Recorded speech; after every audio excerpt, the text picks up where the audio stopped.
에베소서 세 번째 강해 설교 은혜의 지극히 풍성함이란 제목으로 오늘 함께 말씀 살펴보고자 합니다.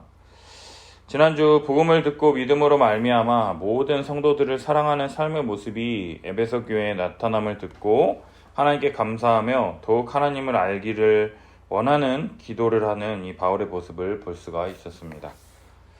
바울은 지혜와 계시의 영을 주사 우리에게 이미 베푸신 구원의 은혜를 찬양하며 감사할 뿐만 아니라 더욱 하나님을 사랑하며 하나님의 뜻에 순종하는 믿음의 백성으로 자라갈 수 있도록 주님께서 은혜 베풀어 주시기를 간구하고 있으며, 어두워진 우리의 마음의 눈을 밝히사 삼위 하나님께서 우리에게 주신 신령한 복과 은혜를 깨달음을 통하여 더욱 하나님을 알아가고 하나님의 은혜 안에서 더욱 살아가기를 간구합니다. 우리 마음의 눈을 밝히사 성도된 우리들에게 주어진 이 부르심의 소망이 무엇인지, 하나님을 알 수도 없고 하나님을 기쁘시게도 할 수 없는 죄로 인해 죽었던 자들이 다시금 하나님을 알고 믿을 수 있게 되었을 뿐만 아니라 하나님 나라에 들어가 잃어버린 하나님 나라의 복과 안식을 누릴 수 있게 되었을 뿐만 아니라 장차 우리에게 주어지게 될 완전한 하나님 나라의 복과 은혜가 무엇인지를 더욱 알기를 간구하고 있다는 것이죠. 또한 성도들이 받을 기업의 영광의 풍성함에 대해서 더욱 알기를 간구하고 있습니다. 예수 그리스도를 믿음으로 지금 베풀어 주신 그 은혜로 만족하는 것이 아닌 이보다 100배, 1000배, 10,000배 베푸실 은혜를 더 소망해야 한다라고 이야기하는 것이죠. 예수 그리스도와 연합하여 우리가 받게 될 영광이 어떠한 것인지 상상하면 상상할수록 더 많은 은혜를 누리게 될 것이며 소망할 수 있다라고 이야기합니다. 그리고 마지막으로 바울은 그 힘의 위력으로 역사하심을 따라 믿는 우리에게 베푸신 능력이 지극히 크심이 무엇인지 너희로 알게 하시기를 구하노라 이야기한다라는 거예요. 하나님은 예수 그리스도를 죽은 자 가운데서 다시 살리셨습니다.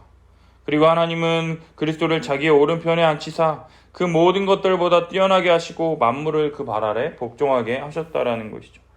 하나님은 그리스도를 죽은 자 가운데서 다시 살리심을 통하여 우리의 이 죄와 사망의 권세가 영원히 깨어졌으며 우리에게 영원한 생명이 주어졌다는 것을 만천하에 드러내셨습니다. 또한 하나님은 예수 그리스도를 다시 살리셨을 뿐만 아니라 하늘 보좌 우편에 앉히심을 통하여 이 세상을 다스리시는 주가 되도록 허락하셨다라는 것이죠. 따라서 예수님의 통치는 모든 통치와 권세와 능력과 주권과 이 세상뿐 아니라 오는 세상에 일컫는 모든 이름 위에 뛰어나게 하셨습니다. 어느 누구도 막을 수 없으며 모든 권세를 그리스도의 발 아래 두심을 통해서 우리 주님께서 다스리시고 통치하실 뿐만 아니라 하나님은 모든 만물도 주 되신 예수 그리스도의 발 아래에 복종시키셨다라는 거예요. 그래서 그리스도를 만물 위에 교회의 머리로 세우셨다라는 것이죠. 자세히 살펴보면 교회를 위하여 그리스도를 만물의 주가 되게 하셨다라고 바울은 이야기한다라는 거예요. 하나님께서 예수 그리스도를 다시 살리시고 하늘 보좌 우편에 앉아 모든 만물을 다스리게 하시는 이 모든 것이 다 교회를 위해서 이러한 일을 행하셨다라고 이야기합니다. 교회의 머리가 되시는 그리스도께서는 교회를 위하여 오늘도 만물을 다스리시며 교회의 머리로서 그의 몸된 교회를 다스리시는 것을 계속해서 살펴볼 수가 있다라는 것이죠. 그렇다면 오늘 이 장을 통해서 주님께서 이 교회에게 어떠한 은혜를 계속해서 베풀어 주시는지 우리 함께 말씀을 살펴봤으면 좋겠습니다. 1절부터 3절까지 첫 번째로 교회는 예수 그리스도의 은혜로 생명을 얻은 공동체라고 바울은 이야기하고 있다라는 것이죠. 그는 허물과 죄로 죽었던 너희를 살리셨도다 이야기합니다. 그때 너희는 그 가운데서 행하여 이 세상 풍조를 따르고 공중의 권세 잡은 자를 따랐으니 곧 지금의 불순종의 아들들 가운데 역사하는 영이라. 전에는 우리도 다 그 가운데서 우리 육체의 욕심을 따라 지내며 육체와 마음에 원하는 것을 하여 다른 이들과 같이 본질상 진노의 자녀이었더니 와라는 것이죠. 바울은 구원받기 이전에 우리의 영적 상태에 대해서 진단을 합니다. 허물과 죄로 죽었던 우리를 그리스도께서 살리셨다라고 이야기합니다. 허물과 죄로 인하여 죽었던 우리의 상태가 어떠했느냐? 첫 번째, 이 세상의 풍조를 따르고, 두 번째, 공중 권세 잡은 자, 곧 사탄을 따랐으며, 세 번째, 육체의 욕심을 따라 마음에 원하는 것을 행하여 다른 이들과 같은 본질상 진노의 자녀로서 하나님의 진노를 받을 수밖에 없는 아무런 소망이 없었던 자라고 바울은 이야기하고 있다는 것이죠. 허물, 파라프토마신이라고 하는 이 단어는 죄라고, 범죄를 저지르다라고 하는 이 뜻을 가지고 있는데요. 경계선을 넘거나 바른 길에서 벗어남으로 범죄를 저지르다라고 하는 의미를 가지고 있습니다. 또한 죄는 하마르티아, 표적으로부터 벗어남이라는 의미를 가지고 있어요. 따라서 이 허물과 죄는요, 둘 다 하나님의 뜻으로부터 벗어나 죄를 지음을 통해서 이 죄로 말미암아 죽었던 이 너희가 이 하나님의 말씀에 불순종하고 죄로 말미암아 죽었기 때문에 더 이상 하나님 앞에 나아갈 수도 없고 구원받을 수 없는 자들을 그리스도께서 살리셨다라고 지금 이야기하고 있다라는 것이죠. 허물과 이 죄로 인하여 하나님과의 교제가 단절되었을 뿐만 아니라 하나님에 대한 신령한 지식이 사라진 자로서, 없는 자로서 우리의 상태가 어떠했느냐? 첫째로 바울은 이 세상 풍조를 따랐다고 이야기하고 있다는 거예요. 세상으로 번역된 이 아이온이라고 하는 이 세대라고 하는 이 단어는요, 이 세상의 풍조, 즉 하나님의 뜻을 따르지 않는 타락하고 부패한 세상의 세계관과 이 가치관을 따라서요, 자신의 삶의 방식이나 삶의 목표를 하나님이 주신 것이 아닌 이 세상의 가치를 그대로 따르며 살았다라고 이야기하고 있다라는 거예요.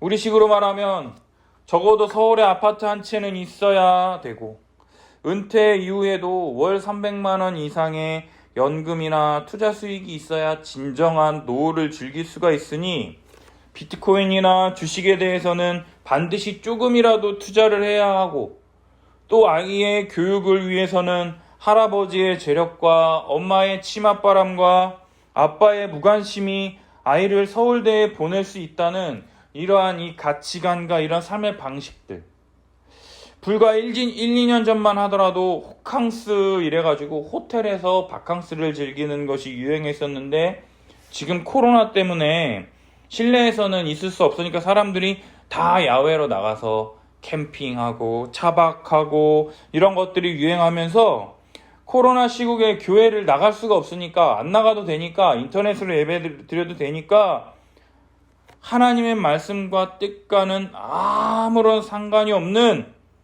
이러한 이 세대의 가치관을 무비판적으로 수용하며 마치 그렇게 살지 않으면 패배자인 것처럼 여기며 그 속에서 살아남기 위해서 발버둥 치는 그러한 삶의 모습들, 결국은 자기를 사랑하고 돈을 사랑하며 쾌락을 사랑하는 모습들이 우리 주변에, 내 안에 많이 있다라는 것을 볼 수가 있다는 것이죠. 두 번째로 우리의 상태가 어땠느냐? 공중권세 잡은 자, 불순종의 아들들 가운데 역사하는 이 사탄을 따르며 하나님을 대적하며 살았다고 이야기합니다. 공중권세 잡은 자, 사탄이 가진 권세가 무엇인지 아세요? 사탄은요, 죄로 말미암아 우리를 사망에 이르게 하는 이 권세를 갖고 있다는, 이 죄의 권세를 갖고 있다는 것이죠. 그래서 이 죄의 권세 아래 우리를 속하게 하기 위해서 사탄이 우리에게 사용하는 가장 세 가지 강력한 무기가 있습니다. 그게 뭐냐? 바로 돈, 섹스, 권력이라는 것이죠. 이 돈, 섹스, 권력을 이용하여 사탄은 우리들을 지배하려고 한다라는 거예요. 그런데 돈을 사랑하며 자기를 사랑하며 쾌락을 사랑하는 자들에게 이 사단의 이 세 가지 무기는요, 사탄의 지배를 하기 위해, 사탄이 이것들로 우리를 공격할 때 우리가 사탄의 지배를 당하는 것은 너무나도 불보듯이 뻔한 일이라는 것이죠. 아무런 저항이나 반항 한 번도 없이 아이고 땡큐지 하면서 그냥 너무나도 쉽게 사탄의 지배 아래 들어가 사탄의 종노릇함을 통해서 하나님을 대적하며 사는 삶을 살게 되었다라는 것이죠. 그리고 세 번째로, 이 세상의 풍조를 따르며 사탄을 따르는 것이요, 우리의 육체와 마음에 원하는 것이었다고 바울은 이야기하고 있다는. 우리 육체는 허물과 죄로 죽었기 때문에 하나님을 떠나서 자기 마음이 원하는 대로 살아가려 하는 이 죄인들의 이 부패하고 더러운 본성을 가지고 있다라는 거예요. 따라서 자기중심적 욕구와 유익만을 구하는 이기적인 본성을 따라 행하면 자연스레 하나님을 대적하고 자기 스스로가 하나님처럼 되어 자기 마음에 원하는 것을 행함을 통해서 죄를 짓는 것이 자연스럽게 나타난다라는 거예요. 근데 문제가 되는 것은요, 그러한 삶의 가치관과 생각들이 우리 삶에 매일매일 반복된다라는 것이 문제예요. 한번 그럴 수 있어. 매일매일 계속된다니까 문제라는 거예요. 매일매일 하나님의 뜻과는 아무런 상관없이 내 육체가 원하는 것을, 내 마음이 원하는 것을 행하여 하나님의 말씀에 불순종하여 자기 욕심대로 행동함을 통해서 결국은 이 세상 풍조를 따르고 사탄의 종노릇을 하는 삶을 살게 되기 때문에 이러한 삶을 사는 자에게 주어지는 것이 무엇이냐? 바로 하나님의 진노가 임하게 된다라는 것이죠. 따라서 바울은 이것을 본질상 진노의 자녀라고 이야기하는 거예요. 처음 시작부터가 하나님의 진노를 받을 수밖에 없는 그러한 존재라고 이야기하고 있다는 것입니다. 그런데 본문을 좀 더 자세히 살펴보면요, 1절에서 허물과 죄로 죽었던 너희라고 말함을 통해서요, 자신과 상관없는 이방인 너희들, 유라고 지칭하는 것을 볼 수 있지만 3절에서는 전에도 우리도 라고 말함을 통해서요, 자신들 또한 이방인들과 다를 바가 없는 죄인이며 하나님의 진노를 받기에 부족함 없는 존재라고 지금 이야기하고 있다라는 거예요. 사랑하는 여러분, 우리 자신을 정직하게 바라볼 때 어떤 생각이 드십니까? 나만한 사람 없지 뭐, 이 정도면 충분하다, 참 나 같은 성도든 목사님은 참 좋겠다, 이렇게 생각하십니까? 아니면 매일 가슴을 치고 울며 오늘 하루도 나에게 족한 은혜를 베풀어 주시옵소서 하면서 이렇게 기도하십니까? 아마도 대부분의 사람들이 나 정도면 구원받기 충분하다 이렇게 생각할 것입니다. 나처럼 11조 잘하고 주일 성수 잘하고 교회 봉사까지 잘하는 사람인데 내가 구원받지 못한다면 말도 안 되는 소리지 하면서 안심하고 있을지 모르겠습니다. 그러나 바울은 허물과 죄로 인해 죽었던 너희를 그리스도께서 살리셨다라고 이야기합니다. 허물과 죄로 인해서요, 우리가 구원받을 만한 자격이 아무것도 없다고 선언할 뿐만 아니라 죽었다라고 이야기하고 있다라는 거예요. 따라서 죄 가운데 우리의 육체 욕심을 따라 지내며 육체와 마음에 원하는 것을 하여 다른 이들과 같이 본질상 진노의 자녀였다고 이야기하고 있습니다. 겉으로는 11조하고 주일 성수하고 봉사까지 하지만 우리의 육체의 욕심을 따라 지내며 마음에 원하는 것을 하는 다른 이들과 똑같은 자라고 이야기하고 있어요.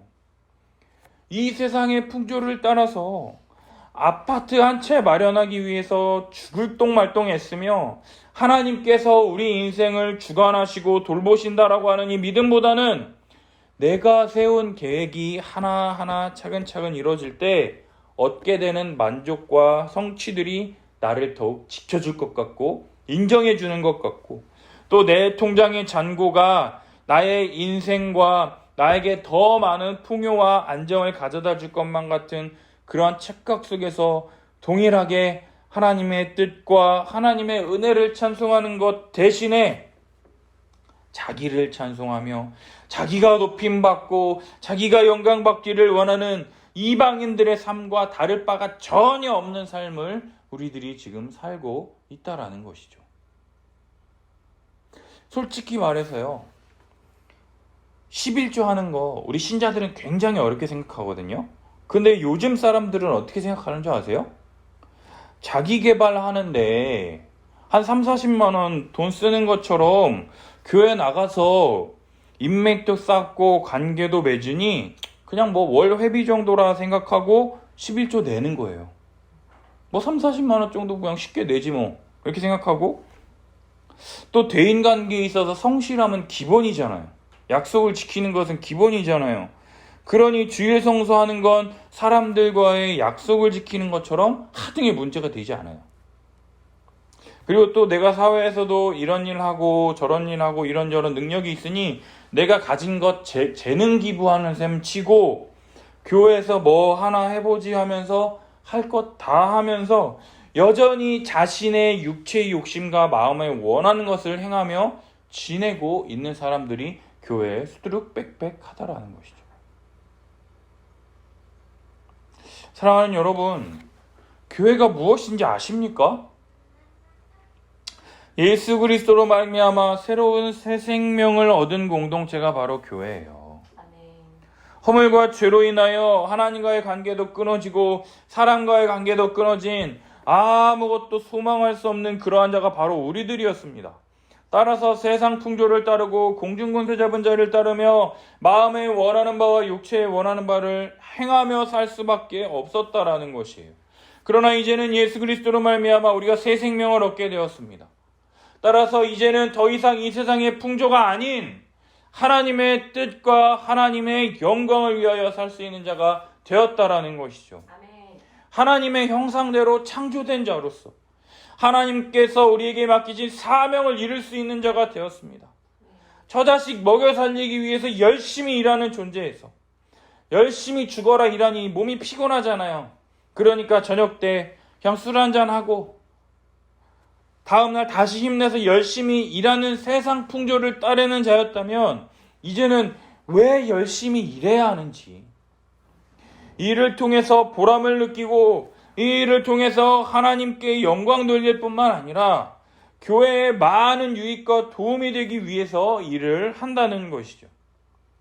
하나님께서 자신을 통해서 무엇을 이루시기를 원하시는지 부르심과 소명을 깨닫게 됨을 통해서 일하는 것이 보람되고 기쁘고 즐거운 일이 된다라는 것이에요.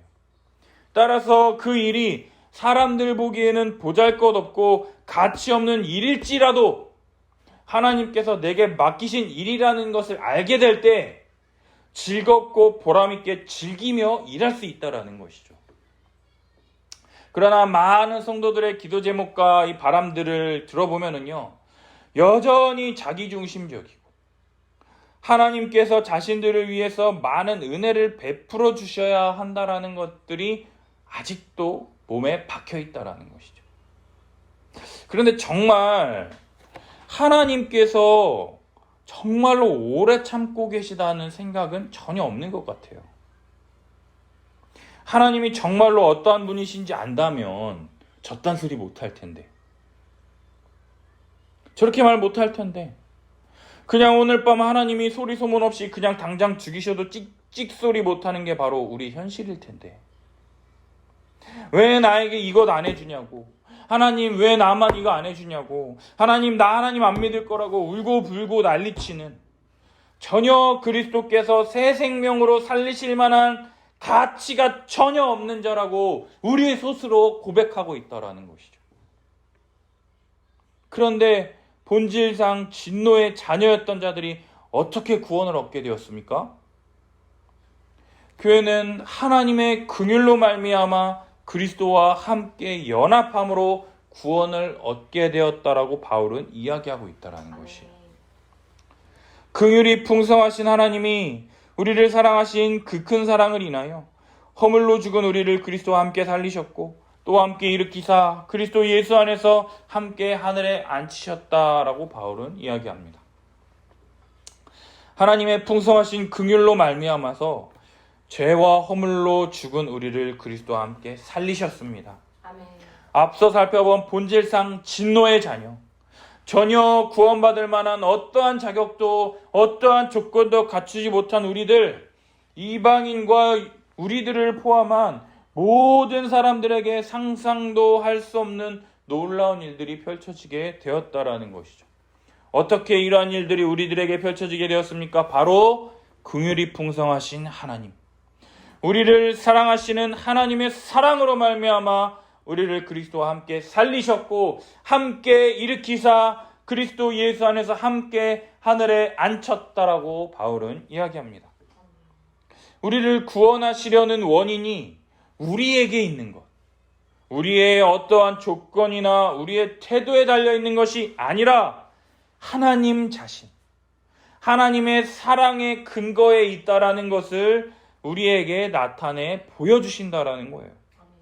하나님은 허물과 죄로 죽어 영적으로 죽었을 뿐만 아니라 사탄의 종이 되어 종노릇하며 영원히 고통 가운데 살아가며 죽지도 못하며 심판만을 기다리는 죄인들을 불쌍히 여기셨다라는 거예요. 이게 바로 하나님의 긍휼이라는 거예요. 따라서 하나님은 우리 같은 죄인들을 사랑하심으로 우리를 구원하시는 큰 사랑을 베푸셨습니다. 어떤 방식으로 우리를 구원하셨느냐? 바로 그리스도와의 연합을 통해서 우리를 구원하시는 것을 볼 수가 있다라는 거예요. 그리스도와 함께라는 단어가 3번이나 반복되어 있습니다. 그리스도와 함께 살리셨고, 그리스도와 함께 일으키사, 그리스도와 함께 하늘에 앉히시니 3번이나 함께라는 이 단어를 사용함을 통해서 우리의 구원이 예수 그리스도의 이 영광스러운 부활과 이 주되심의 모습과 함께 참여하게 되는 놀라운 신자의 영광과 은혜를 설명하고 있다라는 것이죠. 신자는 예수 그리스도와 함께 그리스도가 얻으신 생명으로 살아났다라는 거예요. 그리스도 예수 안에서 함께 하늘에 앉히셨습니다. 예수 그리스도께서 하나님의 아들로서 가지신 모든 능력과 권세와 다스림에 동참하여 이 세상을 다스리는, 통치하는 이 사명을 함께 감당할 수 있는 영광스러운 존재가 되었을 뿐만 아니라 그리스도 안에서 그리스도와 함께 연합하여 그리스도의 것으로 충만한 새로운 존재가 되었다라고 이야기한다라는 거예요. 따라서 이제는 더 이상 죄와 허물로 인하여 죽어서 세상 풍조를 따르고 공중권세 잡은 자를 따르는 삶이 아닌, 이제는 예수 그리스도께서 우리에게 베풀어 주시는 모든 능력과 은혜와 풍성한 복과 이 모든 것들을 그리스도 안에서 누릴 수 있게 되었다라고 바울은 이야기한다라는 거예요. 도대체 우리가 무엇이길래 하나님께서 우리에게 이러한 은혜를 베푸셨습니까? 이 말이나 됩니까? 우리가 뭐길래 왜 이러한 은혜를 우리에게 베푸셨습니까? 그리스도 예수 안에서 우리에게 자비하심으로 그 은혜의 지극히 풍성함을 오는 여러 세대에 나타내시려고 이러한 은혜를 베푸셨다라는 것이에요. 하나님은 우리에게 베푸신 이 큰 사랑을요, 우리들 뿐만 아니라 오는 여러 세대의 하나님의 은혜의 지극히 풍성함을 나타내려 우리에게 이러한 은혜를 베푸셨다라는 거예요. 하나님은 오고 오는 세대 가운데 하나님이 어떠한 분이시며 죄인을 향하여 하나님께서 어떠한 긍휼과 사랑과 은혜를 베푸시는지를 알기 원하신다라는 거예요. 예수 그리스도 안에서 베푸신 그 은혜, 아무런 자격과 조건을 갖추지 못했음에도 불구하고 우리를 향한 이 긍휼과 큰 사랑으로 인하여 우리를 그리스도와 함께 살리셨고, 그리스도와 함께 일으키사 함께 하늘에 앉으심을 통하여 허물과 죄로 인하여 본질상 진노의 자녀였던 자들이 그리스도 안에서 하나님의 자녀가 되어 지극히 큰 은혜의 풍성함을 믿음으로 말미암아 누릴 수 있게 되었을 뿐만 아니라 이러한 은혜의 지극히 풍성함을 오고 오는 여러 세대에 나타낼 수 있을 만큼 어느 누구도 부인할 수 없는 엄청난 복과 은혜가 우리에게 바로 주어졌다라는 거예요. 따라서 이러한 우리에게 주어진 복과 은혜를 우리가 바라볼 수 있고 누릴 수 있도록 하는 곳이 어디냐? 바로 우리가 고백하는 교회라는 곳이죠. 따라서 교회는요, 존재 자체가 하나님의 긍휼의 풍성하심과 은혜의 지극히 풍성함을 오고 오는 여러 세대에 나타내야 하는 게 제일 첫 번째 교회의 임무라는 거예요. 우리가 1장 21절부터 살펴봤던 교회의 머리 되신 예수 그리스도께서 만물을 그의 뜻대로 통치하시기 위하여, 교회를 위하여 만물을 자신의 발 아래 두셨다라는 것. 또한 이 만물을 충만케 하시는 이의 충만함이 교회 안에 있기 때문에요, 솔직히 말해서 교회는 아무것도 안 하고 하나님을 예배하는 것만으로도 하나님의 긍휼과 은혜의 지극히 풍성함을 나타낼 수가 있다라는 거예요. 하나님을 예배한다라는 것이 무엇입니까? 허물과 죄로 인해 죽었던 우리가 하나님을 예배할 수가 있습니까?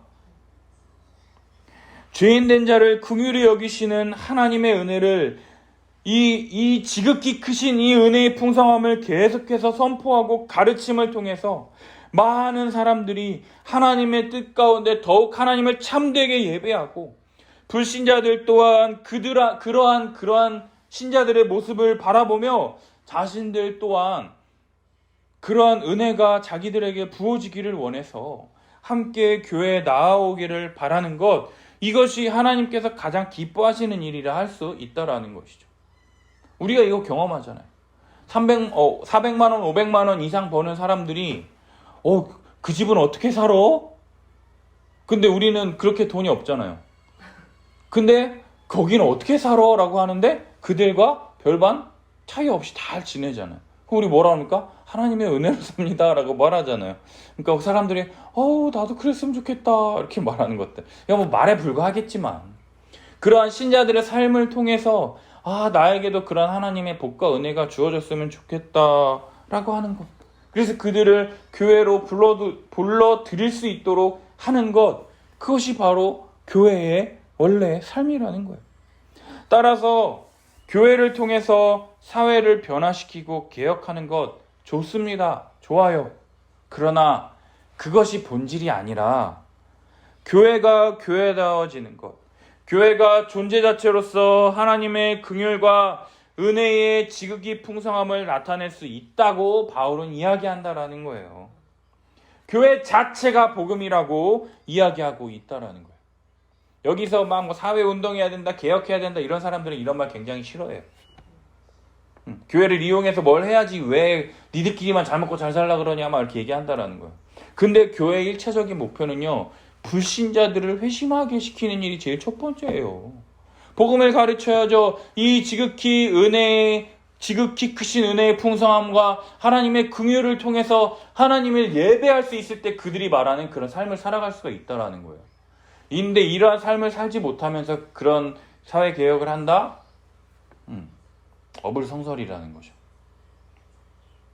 하나님 따라서 교회는요, 하나님께서 우리에게 베푸신 긍휼을 온전히 잘 선포하기만 하면, 내가 이러한 죄인이었는데, 전혀 구원받을 만한 가치가 없는 자였는데 나를 구원하신 그 은혜의 지극히 풍성함이 자연스럽게 이해되고 믿어지게 되고 순종하게 될 텐데, 이러한 하나님의 말씀, 이 구원의 복음이 아닌 다른 복음들로 강단이 채워지고 있는 이 한국교회 현실이 너무나도 가슴이 아프다라는 것이죠. 그리고 조금이라도 열심히 있거나 잘해보려고 하는 이런 젊은 목사들한테는요, 목사님, 교회는 그러한 곳이 아닙니다. 그렇다면 목사님, 교회는 그런 곳이 아니에요. 교회는 말씀만으로 잘 되는 곳이 아닙니다 하면서 말씀만으로 안 된다. 그럼 교회에서 뭘 가르치고 뭘 교육해야 하냐고요. 그리고 목사님 설교가 너무 어렵다고 좀 쉽게 하라고, 예화도 좀 섞어가면서 하라고, 설교에 대해서 감나라 배나라 하나부터 10까지 간섭하고, 우리 주님도 목사 설교는 간섭 안 하시는데 교회 성도들이 목사 설교에 대해서 왈가왈부하고 비난하고 손가락질한다라는 것이죠. 우리 목사님은 왜 설교를 못할까라고 하는 책이 있어요. 그 책의 저자인 데이비드 고든이라고 하는 미국 목사님이 계세요. 이 목사님이 미국 교회에 청빙받아서 담임 목사로 이제 딱 가서 성도들과 이 대화의 시간을 가졌어요. 여러분들, 제가 어떤 목사가 되기를 원하십니까? 라고 하니까 사람들이 설교를 잘하는 목사가 됐으면 좋겠습니다. 사랑이 많은 목사가 되었으면 좋겠습니다. 이런 여러 가지 이야기들을 이제 칠판에 다 적었어요.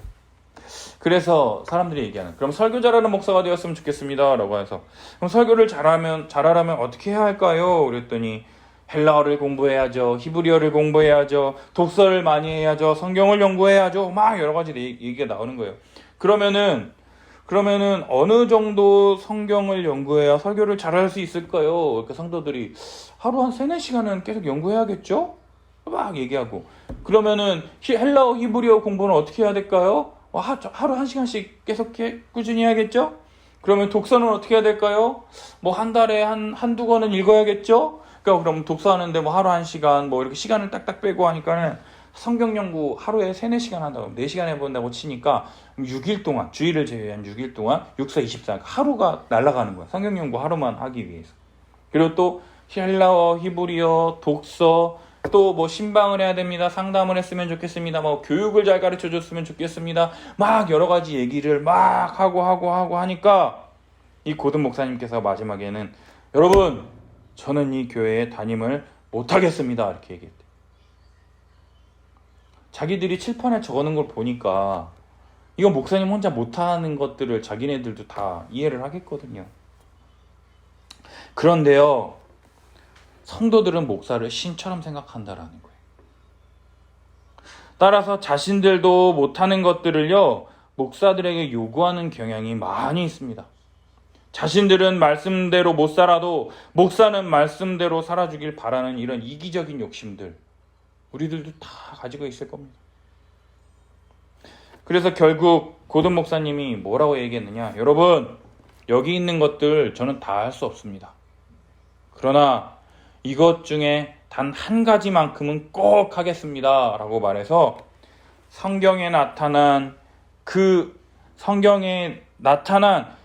의미만큼은 여러분들에게 확실하게 전달하겠습니다. 따라서 설교 준비할 수 있는 시간을 저에게 꼭 허락해 주십시오. 그래서 설교 준비와 이 가르치는 사역에 매진을 해서 미국에서 존경받는 목회를 계속해서 하고 있다라고 합니다. 사랑하는 여러분, 어떤 의미로 장로님들, 성도님들이 그렇게 말씀하시는지 알고 있습니다. 그러나 교회의 존재 자체는요, 하나님의 긍휼과 은혜의 지극히 풍성함을 선포하는 곳이 바로 교회의 목적이라는 거예요. 이것보다 앞서는 것은 없습니다. 올바로 말씀을 선포하며 회개를 요청할 때 불신자들이 회개하고 돌아서며 주님의 크고 놀라우신 은혜를 경험하게 되는 것이라는 거죠. 그러나 이러한 기본이 지켜지지 않을 때 교회는 너무나도 쉽게 무너지게 될 것이다라는 거예요. 따라서 20년 원로 목사가 되기 전에는요, 떨어지는 낙엽도 조심해야 된다라고 해서 목사들이 살살 설교한다라고 하는 우스운 현실이 우리들의 눈앞에 있다라는 참 안타까운 현실이라는 것이죠. 우리 함께하는 교회는 꿈꿉니다. 목사가 복음 전하지 않고 하나님의 은혜, 긍휼과 은혜의 지극히 풍성함에 대해서 설교하지 않는 것에 대해서 이의를 제기하고 모든 성도들이 목사를 통해서 선포되어지는 말씀을 듣고 믿음을 통해서 한 사람도 믿음에서 떨어지는 일이 없는 오직 성경, 오직 믿음, 오직 은혜만을 추구하는 그러한 교회가 되어지기를 원합니다. 따라서 이 교회만 가면 정말로 구원에 있어서만큼은 인간 개조의 용광로라고 하는 이 해병대라고 불리는 것처럼 인간 구원의 화습은 함께하는 교회가 되었으면 좋겠다라는 거예요. 정말 이 교회 가면 하나님의 긍휼과 은혜와 이 구원에 있어서만큼은 확실하다라고 말하는 말을 듣는 우리 교회가 되었으면 좋겠습니다. 마지막 세 번째로, 교회는 그리스도의 은혜로 말미암아 구원받았기 때문에 자랑할 수 없다고 바울은 이야기한다라는 거예요. 우리 8절에서 9절 한번 읽어볼까요? 너희는 그 은혜에 의하여 믿음으로 말미암아 구원을 받았으니 이것은 너희에게서 난 것이 아니요 하나님의 선물이라. 행위에서 난 것이 아니니 이는 누구든지 자랑하지 못하게 함이라. 아멘. 구원은 전적인 하나님의 은혜요 선물입니다. 구원은 하나님의 은혜에 의하여 믿음으로 말미암아 우리가 받은 것이라는 거예요. 바울은 우리가 받은 선물에 대해서요, 두 가지 표현으로 설명하는데요. 첫 번째, 그 은혜에 의하여. 두 번째, 믿음으로 말미암아 선물을 받았다라고 이야기한다는 거예요. 첫 번째, 은혜에 의하여. 이 은혜, 이 카리스는 자격 없는 자에게 베풀어 주시는 하나님의 선물, 호의라고 우리가 앞서서 배웠습니다. 허물과 죄로 인하여 죽었던 자들이기 때문에요. 자신들이 구원을 위하여 아무것도 어떠한 것도 행할 수 없는 자가 바로 우리라는 거예요. 따라서 우리의 구원은요, 처음부터 끝까지 하나님의 전적인 은혜라고 할 수 있다는 것이죠. 두 번째, 믿음. 믿음이 무엇이냐? 우리를 구원하시려고 하는 이 하나님의 이 구원 계획, 복음을 듣고 나타내는 신자의 반응이 바로 믿음이라고 할 수 있습니다. 믿음이란 스스로 구원할 수 없는 아무런 소망이 없는 우리에게 하나님께서 오직 예수 그리스도를 통하여 우리에게 베푸신 은혜를 의지하여 우리가 구원받을 수 있다라는 것을 믿음으로 하나님 앞에 나아오는 것을 의미한다라는 거예요. 구원받을 만한 그 어떠한 자격도 없는 자가 구원의 선물을 받기 위해 감사함으로 손을 내미는 것이 바로 믿음이라 할 수 있다라는 것이죠. 따라서 은혜와 믿음은 우리에게서 난 것이 아니라 전적인 하나님의 선물이라고 말할 수 있다라는 거예요. 이것은 허물과 죄로 죽은 우리로부터는 전혀 나올 수 없는 하나님의 선물이라는 거예요. 따라서 우리가 다른 사람들보다 조금 낫다고 해서, 조금 잘한다라고 해서, 조금 착하다고 해서 절대로 구원에 이를 수가 없습니다. 하나님이 요구하시는 이 구원에 이르는 의는요, 상대적인 기준, 내가 쟤보다 낫다가 아니라 하나님의 기준은 절대적인 기준에 근거하기 때문이라는 거예요. 하나님은 100점을 원하세요. 99점도 안 돼요. 100점을 맞아야지만 하나님의 의에 충족이 된다라는 것이죠. 따라서 어느 누구도 하나님의 절대적인 의의 기준을 충족시킬 수가 없다라는 거예요. 따라서 어느 누구도 우리의 행위로 말미암아 하나님 앞에 나아갈 수 없기 때문에 우리들은 우리의 행위를 자랑할 수가 없다라는 거예요. 자랑한다는 것, 뭘 자랑하겠습니까? 자기의 행위. 내가 40일 동안 금식 기도를 10번 했어. 내가 전도를 1000명을 했어. 우리 집안이 4대째 목사 장로 집안이야 이야기하면서 자신을 내세우거나 구원받기에 합당하다고 이야기하는 것들, 이 모든 것들이 자랑하는 것이라는 거예요. 그러나 하나님께서는요, 구원이 우리의 행위가 아닌 하나님의 은혜와 믿음으로 말미암은 것임을 우리에게 알기를 원하셨다라는 거예요. 왜냐? 그래야만 온전히 구원에 이를 수가 있으며 이 복된 소식을 기쁘게 전할 수가 있고 모든 감사와 영광과 찬송을 오직 하나님께만 올려드릴 수 있기 때문이라는 거예요. 우리에게 한없는 은혜와 긍휼로 구원을 베푸신 하나님만을 자랑하는 것이 바로 신자의 마땅한 반응이라고 할 수 있다는 것이죠. 뿐만 아니라 10절에서 바울은 이러한 신자들에게 선한 일을 행하라라고 우리에게 말합니다. 우리는 그가 만드신 바라 그리스도 예수 안에서 선한 일을 위하여 지으심 받은 자니 하나님이 전에 예비하사 우리로 그 가운데서 행하게 하려 하심이니라.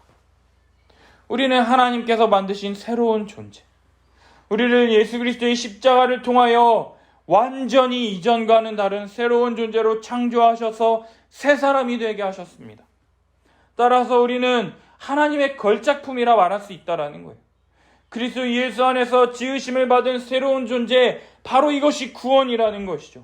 따라서 이제는 허물과 죄로 죽었던 자들이 아니라요, 육체의 욕심과 마음에 원하는 것을 하여 따라 사는, 이 세상의 풍조를 따라 사는 자들이 아니라요, 이제는 그리스도 안에서 새롭게 태어난 존재, 그리스도 안에 속한 존재가 되어서 그리스도의 모든 충만한 것을 공급받아 그리스도의 것으로 그리스도를 위하여 선한 일을 행할 수 있게 되었다라는 거예요. 여러분, 선한 일이라는 것이 무엇입니까? 이전에는 생각할 수도 없었던 자기 육체와 자기의 마음에 원하는 것만을 행하던 자들이 이제는요, 하나님의 뜻과 영광을 위하여 살아갈 수 있게 되었다라는 것이에요. 자기 자신밖에 모르던 사람이 그리스도 안에서 한 몸, 한 가족된 자들을 위하여 자신의 것을 내어줄 수 있는 자가 되었으며, 자기 자신과 자기 가족들밖에 모르던 것, 이거는요, 세상 사람들도 자기하고 자기 가족들은 챙기잖아요. 이랬던 자들이요, 가족을 넘어서 예수 그리스도의 피를 나눈 형제 자매들로 서로를 귀히 여기며 한 몸 한 가족으로서 더욱 사랑하며 섬김을 통해서 교회 안에 베푸신 풍성한 은혜를 누릴 수 있게 되었다라는 것입니다. 비록 작은 일, 작은 섬김에 불과한 것이지만 그리스도 안에서 이 작은 선한 일을 행하게 될 때요, 그 선한 일들이 계속해서 거대한 일들을 이룰 수 있게 된다라는 것이죠. 따라서 이러한 삶을 살아가는 자들에게 자랑이라는 것은 있을 수가 없는 것이죠. 자랑한다면 오직 우리에게 이러한 은혜를 베푸신 예수 그리스도의 십자가의 은혜와 긍휼만을 자랑할 뿐이며, 이러한 은혜로 말미암아 탄생된 교회의 영광을 자랑할 뿐이라는 것입니다. 이제 말씀 마치려 합니다. 바울의 설교를 통해서 우리가 깨닫기를 원하는 것은요, 신자는 오직 예수 그리스도의 은혜만을 자랑할 수 있다는 것입니다. 그럼에도 우리는 얼마나 다른 것들을 자랑하고 있습니까? 은근히 성경 지식을 자랑하고, 은근히 기도 많이 하고, 내가 기도 많이 해서 내가 이런 것들을 하나님께 받았다라고 하는 내 행위와 내가 가진 것들을 자랑하고 있지는 않습니까? 그러나 참된 성도는 오직 예수 그리스도의 십자가만을 자랑하며 선한 일을 위하여 지으심 받은 것을 다시금 기억하며 주님의 몸된 교회를 위하여 더욱 열심히 사랑하며 섬기는 것을 볼 수 있다라는 것이죠. 우리 함께 기도합시다. 주님의 몸된 교회를 위하여 우리가 더욱 선한 일로 섬기며 도울 것은 무엇이 있는지, 주님, 이런 복음의 바른 선포를 통하여 함께하는 교회에 긍휼과 은혜의 지극히 풍성함이 계속해서 선포될 수 있도록 은혜 베푸심을 통하여 전혀 구원받을 자격 없는 자들이 예수 그리스도의 십자가 복음만을 더욱 붙잡고 믿음으로 다시 태어나는 회심의 은혜가 날마다 펼쳐지는 그러한 생동력 있는 교회가 되게 하여 주시옵소서. 우리 함께하는 교회에 이런 많은 은혜를 계속해서 베풀어 주심을 통해서 믿음의 선한 싸움 가운데 계속해서 믿음으로 은혜에 거하는 우리 성도들이 될 수 있도록 주여 우리에게 은혜 주시옵소서. 우리 함께 기도하며 나아갔으면 좋겠습니다. 주여.